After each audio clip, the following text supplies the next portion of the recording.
क्या होगा अगर एक दिन भारत और पाकिस्तान के बीच बहने वाली नदियों का पानी रुक जाए? क्या आपने कभी सोचा है कि जिन नदियों का उद्गम भारत में होता है, उनका पानी पाकिस्तान तक कैसे पहुंचता है? और दोनों देशों के बीच यह तय कैसे होता है कि कौन कितना पानी इस्तेमाल करेगा?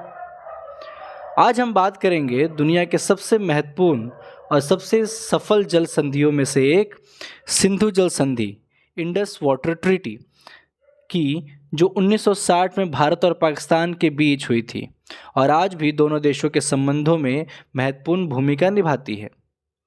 सिंधु जल संधि क्या है? सिंधु जल संधि भारत और पाकिस्तान के बीच जल बंटवारे का एक अंतर्राष्ट्रीय समझौता है। यह संधि 19 सितंबर 1960 को पाकिस्तान के कराची शहर में हुई थी। भारत की ओर से तत्कालीन प्रधानमंत्री जवाहरलाल नेहरू और पाकिस्तान की ओर से राष्ट्रपति अयूब खान ने इस पर हस्ताक्षर किए थे। इस समझौते में विश्व बैंक ने मध्यस्थ की भूमिका निभाई थी। यह संधि का मुख्य उद्देश्य सिंधु नदी प्रणाली के जल का दोनों देशों के बीच शांतिपूर्ण और व्यवस्थित बंटवारा सुनिश्चित करना था। सिंधु नदी प्रणाली। सिंधु नदी प्रणाली में कुल 6 प्रमुख नदियां शामिल हैं, जैसे सिंधु, झेलम, चिनाब, रावी, व्यास, सतलुज। इन नदियों का जल लाखों लोगों की कृषि, पेयजल और बिजली उत्पादन की जरूरतों को पूरा करता है। संधि की आवश्यकता क्यों पड़ी? 1947 में भारत और पाकिस्तान के विभाजन के बाद एक बड़ी समस्या सामने आई। नदियों का उद्गम भारत में था, जबकि उनका अधिकांश प्रवाह पाकिस्तान में जाता था। ऐसे में पानी के उपयोग को लेकर दोनों देशों के बीच विवाद शुरू हो गया। 1948 में भारत ने कुछ नहरों का पानी अस्थायी रूप से रोक दिया, जिससे पाकिस्तान में चिंता बढ़ गई। इसके बाद दोनों देशों के बीच लंबे समय तक बातचीत चली। विश्व बैंक ने मध्यस्थता की और लगभग 9 वर्षों के चर्चा के बाद 1960 में सिंधु जल संधि पर सहमति बनी। नदियों का बंटवारा कैसे हुआ? भारत को मिली पूर्वी नदियाँ। भारत को 3 पूर्वी नदियों का पूर्ण उपयोग करने का अधिकार दिया गया: रावी, व्यास और सतलुज।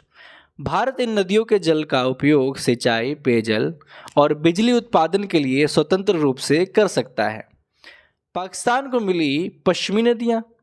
पाकिस्तान को 3 पश्चिमी नदियों का अधिकांश जल उपयोग करने का अधिकार मिला: सिंधु, झेलम, चिनाब। इन नदियों के कुल जल का लगभग 80% हिस्सा पाकिस्तान को प्राप्त होता है। भारत के अधिकार, हालांकि पश्चिमी नदियां पाकिस्तान को आवंटित की गई थी, फिर भी भारत को कुछ सीमित अधिकार दिए गए। भारत जल विद्युत परियोजना बना सकता है, घरेलू उपयोग के लिए पानी ले सकता है, सीमित सिंचाई कर सकता है, रन ऑफ द रिवर परियोजनाएं विकसित कर सकता है, लेकिन भारत इन नदियों के प्राकृतिक प्रवाह को पूरी तरह रोक नहीं सकता। संधि का क्या महत्व है? सिंधु जल संधि को दुनिया के सबसे सफल जल संधियों में से गिना जाता है। इसके महत्व के कुछ प्रमुख कारण हैं: शांति बनाए रखने में मदद। भारत और पाकिस्तान के बीच कई युद्ध हुए, लेकिन इसके बावजूद यह संधि लंबे समय तक प्रभावी रही।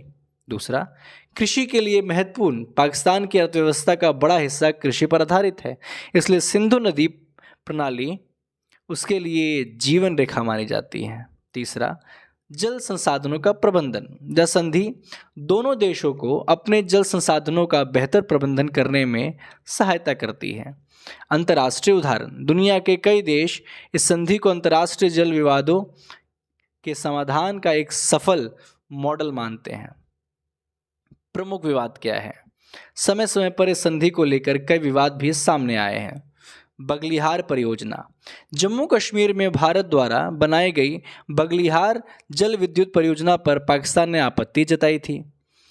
किशनगंगा परियोजना। किशनगंगा हाइड्रो पावर परियोजना को लेकर भी दोनों देशों के बीच विवाद हुआ और मामला अंतर्राष्ट्रीय स्तर तक पहुंचा। हालांकि अधिकांश मामलों में तकनीकी समाधान निकाले गए। वर्तमान समय में महत्व। आज जलवायु परिवर्तन, बढ़ती जनसंख्या और पानी की बढ़ती मांग के कारण पानी एक रणनीतिक संसाधन बन चुका है। ऐसे में सिंधु जल संधि का महत्व पहले से अधिक बढ़ गया है। यह संधि केवल पानी के बंटवारे का समझौता नहीं है, बल्कि यह दोनों देशों के बीच सहयोग और संवाद का एक माध्यम भी है। रोचक तथ्य क्या है? सिंधु जल संधि पर हस्ताक्षर 19 सितंबर 1960 को हुए थे, जैसा मैंने आपको बताया।